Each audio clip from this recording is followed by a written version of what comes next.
Hello everyone, welcome back. Today we're going to be discussing if we should be buying more guns or fewer guns but more expensive high quality guns.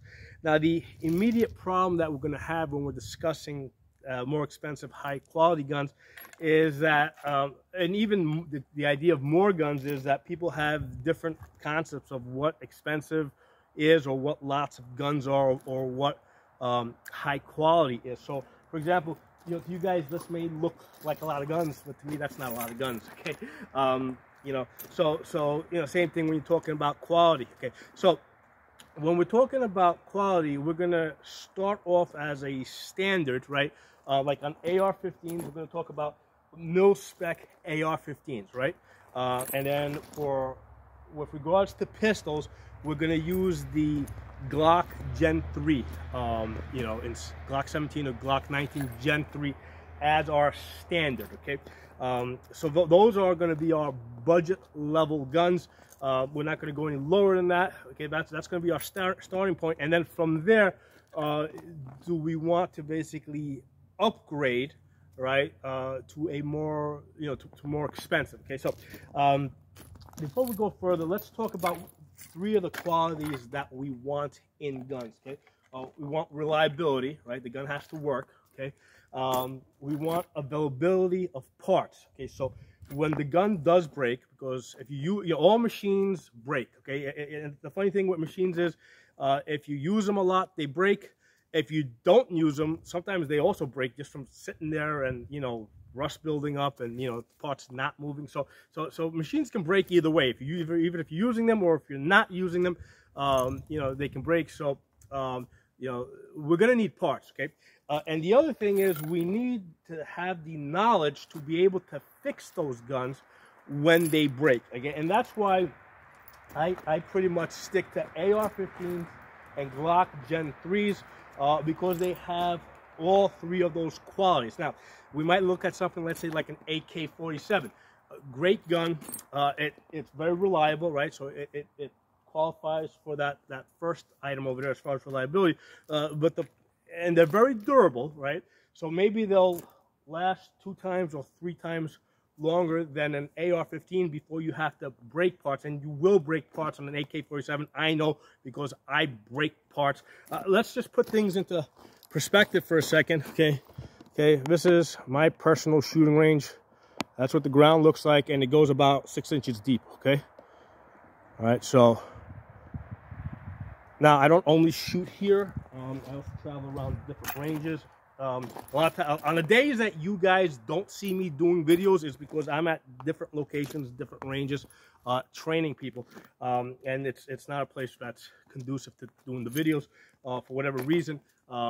So I do lots of shooting, okay? Or my guns do lots of shooting under my supervision. So going back to the AK-47, I have broken AKs, okay? Now on the first time, the part that broke was the muzzle brake, the muzzle slant, not a big deal. But the second time, somewhere around 10,000 rounds, I broke the recoil spring. Okay, not an expensive part, easy to get, but the fact remains with a broken recoil spring, and the thing was like cut in half basically, the gun will not work. Okay, so it doesn't matter how long the barrel of the gun might last. Whatever critical part breaks first, I mean, that pretty much ends the gun's life as far as, okay, now it needs to be serviced, okay? And on the day that it broke, I didn't have an extra recoil spring with me. So the gun was down. It was out. It was out of fight, okay? So all guns break, okay? Now, with the problem with AK-47s, if you want to take the gun apart, there's rivets in there. You have to grind out rivets. Basically when you put it back together, you got to be hammering rivets back into place. If you want to set the barrel, you got to have like a special press. Most people have never gotten that deep into gunsmithing AK-47s. So they don't have the parts, they don't have the knowledge to do it. That includes me, right? And I pretty much live guns. Okay, I have many AKs, but I just never got that deep into it. So the other problem with AKs is that not everything is just a drop-in. So you know, like at one point I was considering getting a backup bolt, and I found out that the bolt has to be fitted to the AK. And I said, okay, let me just get a firing pin, right? And then I found out that not all firing pins will fit into all AK. So I said, you know what, at this point, at the point that it breaks, I'll see what's available, okay? But that gives you guys a real life example of why the guns on this table, for the purpose of this video, are AR-15s and Glock Gen 3s, okay? Because they fit this criteria of reliability, availability of parts, and knowledge to fix the gun when it breaks, okay? And even if you personally don't have the parts and the knowledge, there's enough parts and knowledge out there in circulation that down the road, in a shit hit the fan type of situation, there's a much better chance that you will find somebody to help you fix your gun if you stick to AR-15s and Glocks, okay? So, now, as far as more guns or higher quality guns or more expensive guns, let's consider a likely shit hit the fan type of situation. Basically, you don't want to be the only person in your house that's able to fight, okay? You want to be able to arm every adult member in your family, and maybe even your kids, right? If they're old enough to, you know, in a shit hit the fan type of situation where if we lose this fight, we're all gonna die. Your kids, you know, if they're old enough to, you know, to reason and take instruction, they're old enough to shoot a gun accurately. They better know how to shoot a gun, right? In a World War III type of situation. Okay? So it's not enough for you just to arm yourself. You have to be able to arm your entire family, and you also need to be able to arm your neighbors. Okay, your neighbors around you. You know, for example, I know that one of my neighbors that I talk with, he's not like an avid shooter. He does have a couple of, like, I think he's got like 1 or 2 Glock pistols, probably one. I don't quite remember, but the point is that he does know how to shoot. He doesn't shoot regularly. He has one pistol. You know, a pistol in the shit hit the fan type of situation is not the best choice gun to have. Okay, so this is my neighbor. I want to be able to arm him. Right, this is somebody I trust. This is somebody I've known for a couple of years at this point. I can't tell him, hey, listen, you know, you don't know what's coming down the road. Go buy some AR-15s, because I'm just, you know, not that close with him, right, where I can give him that type of advice. But I do want to be able to arm him and other people, because if I can arm the houses around me, that will help me protect my own house. Okay, so that's an important consideration, an important real life consideration as far as a real shit hit the fan type of situation. I want to be able to arm my neighbors. Now, I also want to have disposable guns, right? So in the situation, right, we're in a combat type of situation, whether it's you know, you're being attacked and you need to retreat fast, or let's say you're going after food or something and you kind of have to do a hit and run, whatever the scenario is that you can envision, there's a good chance that you may not be able to bring out all of your equipment, okay? So in a real shit hit the fan type of situation, there's the reality that some of the guns might get left behind, or they might be damaged, okay? And not that necessarily damaged because they've been shot, but simply because, let's say, a truck door or something slams on the receiver or something and cracks it, okay? Or let's say it gets dropped out of the second story window or something, you know, during some type of operation that, you know, whatever you can imagine, you know, the gun might get dropped. It might fall in such a way that, again, the receiver gets cracked, or whatever you can envision, right? So in a real World War III type of situation, the guns are going to break, okay? So that's another thing to consider. Another reason why you would want to have lots of guns rather than invest all of your resources into one gun, right? Because here's the thing, I don't care if you, let's say you got a $3,000 AR-15, you know, I mean, there's, you know, if that gets run over by a truck, right, that receiver is probably going to crack just as easy as the one that costs, whatever, $600, $700, okay? And that's a real life situation. You know, guns might get run over by vehicles, okay? Now, the other thing, decoy guns, okay? So different types of possible shit hit the fan type of situations. Situation where you now have a dictatorship in charge. They're doing door-to-door searches and confiscations. Okay, you know, basically, you know, they you know, they may know that you have guns, right? Because the government has been keeping an illegal registry. They don't necessarily know how many guns you have, right? Because here's the thing: it is, because remember, you can still sell guns privately, right? It's still legal to sell guns privately, so that's kind of what gives us deniability.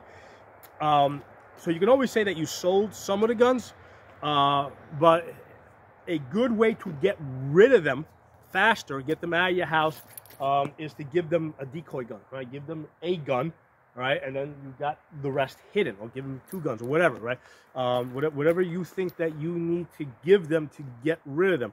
So the use of decoy guns is another reason why you would want to have more guns rather than a few very expensive type of guns. Okay. All right. So let's talk a little bit now about upgrades. Right. If you do upgrade the gun, right, there's really 2 types of upgrades. One is to enhance your shooting ability. Okay. So that would be, let's say, putting a scope on it. Like this one over here has a magnification scope on it, like this scope and mount here. I mean, I got it on sale. It was like $400, but this can easily cost $600, $700. Okay, but just having a red dot on it, that increases your ability. Okay, red dot. I've seen this proven many times over. Remember, I train people. You know, I watch new shooters, brand new shooters, what they learn the fastest, right? And new shooters learn to shoot guns with red dots a lot faster, a lot more accurately. They like shooting the guns, so they learn quicker, much better than with iron sights, okay? Because there was a time when I used to only train people with iron sights. The learning process was a lot slower, a lot more drawn out, and under stress, it is not likely that, you know, they would be able to use those iron sights as well. The red dot, single point of aim, you just, you know, as long as you have 4 points of contact, your 2 hands on the gun, your chest and your face, when you look in that glass, you're gonna find that dot, okay? And even if you have it in some awkward position like this, you're gonna see the dot, okay? So it definitely increases a shooting ability, okay? So this is definitely something that I think is worthwhile investing in. A good red dot. We'll talk a little bit about that in a second. But the second type of upgrade is one that increases life expectancy. Okay. So here's the thing: like AR triggers. Okay. I think they're like rated for 5,000 rounds. Okay. I usually get mine up closer to 10,000 rounds. Right. By 10,000 rounds, I'm usually having some type of a problem. It might be that the hammer pin breaks.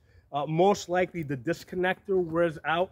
And when the disconnector starts wearing out and the spur, you know, and the sears, I get one of 2 problems. It's either gonna lock up completely, so I'm pulling the trigger, nothing's happening, in which case I have to put the safety on and off, and then the gun will shoot. Okay, or it'll fire in binary mode, okay, or trinary mode. So you'll fire a couple of burst rounds, and then the gun will jam up. Okay. So in either case, that's not reliable. So that's usually by 10,000 rounds, okay? So the other thing that will happen is by 10,000 rounds, I will have broken some part in the bolt. It's usually the extractor. It might be the firing pin, okay? It might be the gas rings. Although, I've worn out gas rings, but I never had an issue where the gun wasn't cycling because of the gas rings. Because the reason is because these guns, these economy guns, when they're sold over gassed. Okay, so that they sell them over gassed so that they'll work reliably, even when they're dirty or if you're using, you know, dirty ammunition. So what happens is because they're sold over gassed, as the gas rings wear out, you know, it'll still work a little bit. Okay, so anyway, I've broken. The point is, by 10,000 rounds, I have broken some part of the bolt. It might actually be the bolt itself. Although I've never personally broken a bolt, it's usually the firing pins and extractors that I break, or the roll pins that holds the extractor in place that I've broken. So the point is that by 10,000 rounds, you're gonna have some part of the bolt break or some part of the trigger. And the nice thing about ARs, it's really easy to change those parts out. You want to have lots of those parts. So if here's the thing, going back to this point over here, if I could buy a trigger, okay, that increased the life expectancy up to 20,000 rounds, that would be a worthwhile investment. I have not seen any available that offered that type of a guarantee. Same thing with the bolt. If they offered me a bolt, all right, that would increase the life expectancy up to 20,000 rounds, okay, that's something I would be interested in. Now, why do I say? Why am I saying 20,000 rounds? Because I know that the life expectancy of these barrels is 22,000 rounds, and the reason I know is because I wore one out. I wore one out. It was a Radical, replaced under warranty, free replacement. Radical firearms. That wore out at 22,000 rounds. The rifling was completely gone. When I looked down the barrel, it looked like a mirror in there. There's a video up that I posted on that. Another one was a 9mm carbine, AR carbine. That one, the barrel cracked, and I don't know. I don't think I ever had a squib load on that. There's a possibility that when they fitted the barrel at the factory originally, maybe they put a heavy wrench on that and stressed it. I don't know, but that was at about 15,000 rounds. But that's the reason why I'm saying is, if they can offer me parts that are going to match the life of the barrel, okay, that would be a worthwhile upgrade. Okay? Now, most of the parts upgrades that they offer, especially with triggers, is basically for a lighter, smoother trigger pull. Okay, and I do have, let's say, out of all the ARs that I got, I do have one that has like a 3.5 pound match grade trigger. I think I got 2 of them actually, which is good. And yes, it does make it easier for me to make consistent shots at longer distances. Okay, however, most combat style shooting is well inside of 200 yards. So in a shit hit the fan type of situation, that upgrade is not the thing that you're going to be most dependent on, right? In fact, I would rather have a trigger that will last the life of the gun, the last 22,000 rounds, 25,000 rounds. I would rather pay more money for that, and I don't care if it's a stiff, clunky trigger. You know, that is something that is more useful to me. And again, look at the ground over here that I showed you guys a few minutes ago. You know, I do high round counts, okay? If you have a really expensive gun or even a cheap gun, and it spends most of the time just sitting in the safe, it doesn't matter what you got, okay? That's the reality of it. It's only going to make a difference if you get out and shoot regularly, okay?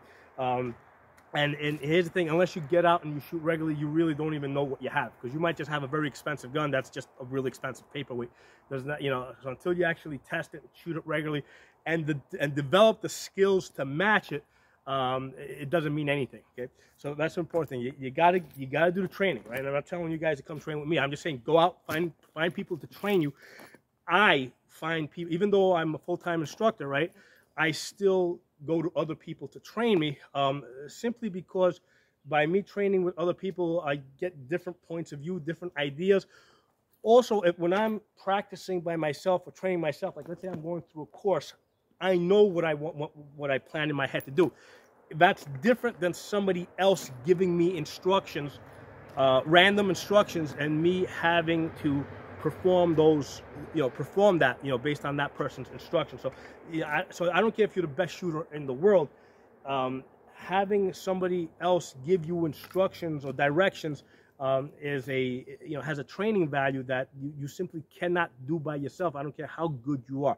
So it really helps to have that. Okay. So anyway, moving on. Let's talk a little bit more about the upgrades. Okay, so you buy an AR, you can get an economy one for, let's say, $500 to $600, and a number. I mean, now they're like this one over here. I think you can get, this is a Radical. You can get them for around $600. This is one that this is one that I use regularly to train people. The gun works really good, very reliable. As far as cleaning it, usually by 500 to 700 rounds, I clean it. So I clean every 500 to 700 rounds. It's not even a gun that I need to clean like every time I shoot the gun, right? Because that's also an important consideration, right? If you got a gun that that the parts are fitted so tightly together to give you the tightest possible tolerances so that you can get the most possible accurate shots. Well, that's actually, in my opinion, that's not a very practical gun, right? If the gun needs to be cleaned that frequently in order for it to be usable, that's not a realistic shit to hit the fan type of situation. I want a gun that can go, 500, 600, 700 rounds without cleaning, right? And know that it's going to work. Okay, so again, different, again, there's a lot of opinion involved over here, right? Because people have different ideas of what expensive is, what a lot of guns is, what types of upgrades are worthwhile, which are not. And I'm coming at this from perspective of a guy that does lots of shooting, okay? And I just need the guns to be able to do a lot of shooting. So these guns here are able to do that. Same thing with these guns over here. I know they're way off to the side over here. These are basically all Glock Gen 3s, right? Now, they might look like they got some funny, fancy coloring and stuff on that, but internally, it's all stock parts, okay? It's all stock, no upgraded parts, none of that stuff. And they hold up pretty good, all right? They hold up to the thousands of rounds.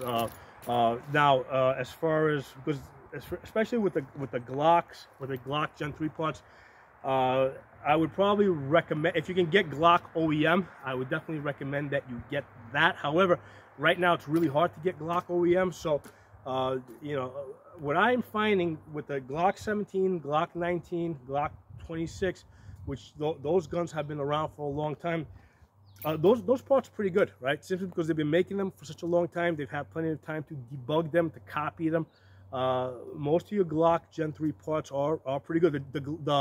The Glock 43, okay, which I have right here, okay, I have found that because this is somewhat new, they're still kind of debugging it. So I had to put in like all the strikers that came with the parts kits. I broke through every single one within 1,000 rounds, pretty much. Okay, this one has the billet striker from AIM Surplus. That's been holding up pretty good. Okay, so again, with the newer versions, right? Because this one is basically, it's a Glock 43. It's a Gen 5. Because it hasn't been around so long, they haven't had as much time to debug it and test it. So, needless to say, this is not a Glock, a gun that I would want to take into a shit hit the fan type of situation. Okay, I would rather have one of the Gen 3s over there, one of the Glock 17s or the Glock 19s over there. So let's go back to types of upgrades that I think are worthwhile. I'm not a big fan of the match grade 3-pound triggers, although I do have a few. It's really cool. I can hit, I can get better groups at further distances. For a combat type of situation, you're going to be shooting inside at 200 yards most likely. And here's the thing, I don't want a trigger that's too light, right? I want, especially if I'm wearing like winter gloves, I want that 7-8 pound trigger pull, right? Where I can actually feel the trigger with thick gloves on. Okay, so I don't recommend. I mean, I personally am not a big fan of upgrading the triggers. I prefer mil spec. The thing that you do want to get is the optic. Okay, the optic is really what makes the gun. Provided of course that it has the reliability is there, and if it's a mil spec AR-15, I expect it will be there. But the next most important thing is the seeing part, because here's the thing: shooting is seeing, right? Shooting is a seeing thing, okay? And being able to find a reticle, get it on target, shoot the target. I mean, that's what shooting is all about. And I'm a big fan of these Holosuns 510Cs. They got the 65 MOA circle with the dot. These things come in at about $300, okay? And here's the thing, the way I got to this is I didn't start from the expensive end, right? And say, okay, expensive, okay, I'm starting with the most expensive thing out there, and now let me try and get a little bit cheap. No, I started from the other end, right? Because remember, when I started shooting, everybody was just doing iron sights. So at first I was like, all right, let me get a cheap dot, cheap red dot, try it out, see how I like it, okay? And so I got like a $100 red dot, right? Actually, I think the very first one was like a $25 one.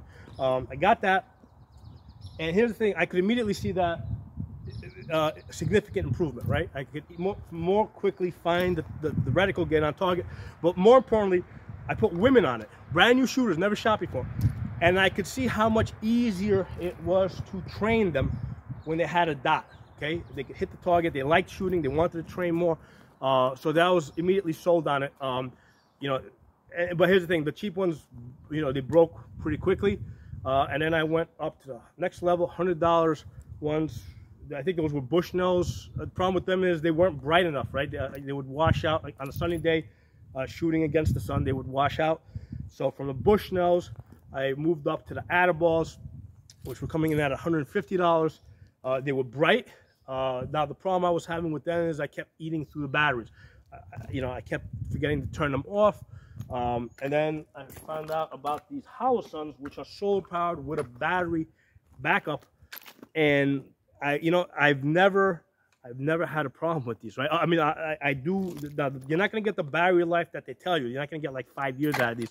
If you're using them every day, like I do, you're not going to get 5 years out of them. But you're going to get good battery life out of them. And here's the thing: I forgot to bring it out. Okay, but remember that AR that I mentioned earlier that I shot out at 22,000 rounds. Well, the optic that was on that gun is now on a Lynx 12 shotgun. Okay, and it's done like another. So I did the full 22,000 rounds. Well, actually, no, I think because I didn't have it on there from the beginning. So it did about, let's say, some 15,000 rounds on that AR-15. And that one was killed out, and then from there, because this is the barrel that replaced that one, so I ended up putting the 510C on this because the bigger window is way easier, especially if you're moving and shooting. That optic went on a Lynx 12 shotgun, and that did another 10,000 rounds over there, and it's still going. Okay, so these optics, these Holosun optics, they're good. I mean, they will outlast the gun. Okay. They're very good. Highly recommend them at the $300 that they come in. That's your sweet spot in value. Okay, solar powered battery backup. You know, like I said, right now it's sitting on a 12 gauge shotgun. It's done at least 10,000 rounds on that. So this is a good place to be. You know, and like I said, shooting is a seeing thing. So the seeing is a big part. Especially with this, a lot of times I'm actually moving and shooting, boom, boom, boom, boom, boom. You know, I can do that with the big optic. Okay, on some of them, like this one over here, I have a smaller one. It is a little bit lighter.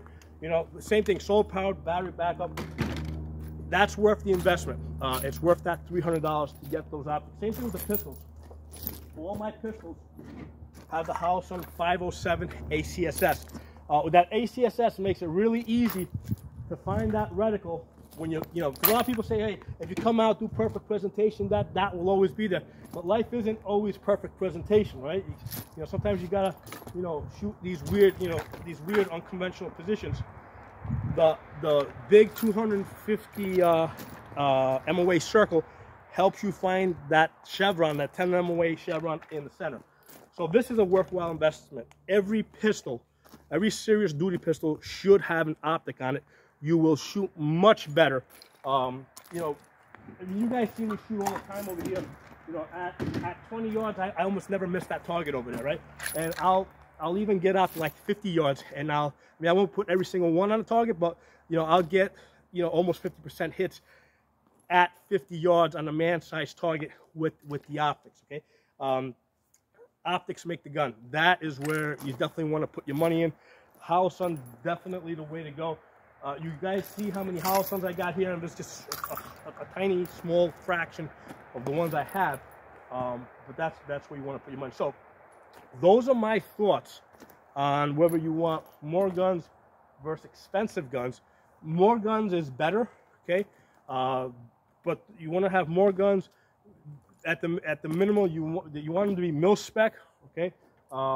And then focus on upgrading the optic to one of these Holosuns. 2 MOA dot with a 65 MOA circle. That's going to serve you a lot better than all the other fancy stuff that you could possibly put on the gun. You know, I see people put like, the ambidextrous safeties are not that expensive anyway. But I see people put all sorts of other gadgets on here. You know, that may be more comfortable, you know, whatever. But the optic is the place where you want to invest your money. The other thing is the magnifiers. I didn't bring any out here, but being able to throw a magnifier, and they go for like, the Holosuns are like $200. Putting a magnifier behind your optic, having the ability to take it on, pull it off. Actually, let me go get it now, because that's worthwhile. That's worth talking about. All right, here we go. Holosun magnifier 3X.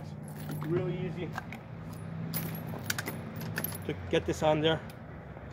And this really quickly increases the capability of this gun.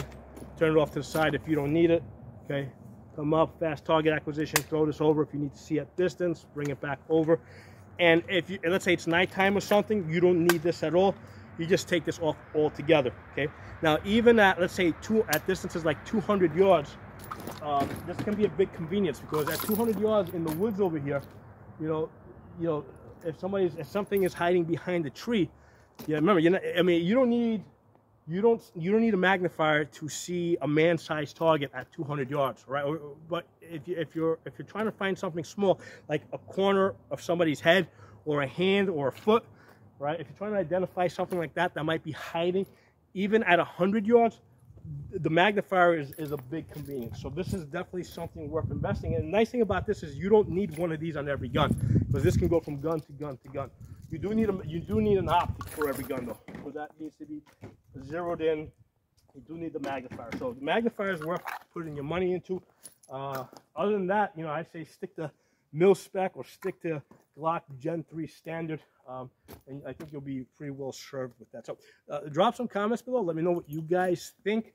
But these are my thoughts on that with regards to more guns versus fewer guns, more expensive. I think that more guns is gonna be more useful for the reasons I said over here mainly, right? You gotta supply your whole family, supply your neighbors. You need disposable guns. You need decoy guns. So I would start off with more guns, and then you can do some upgrades.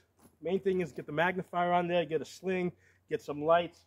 You know, add those little extra features on them to make the guns more usable. So let me know what you guys think. I'll talk to you all soon.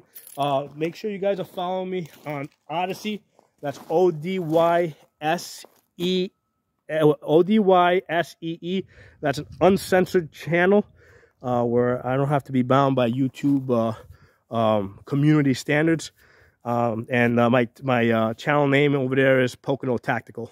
Talk to you all soon.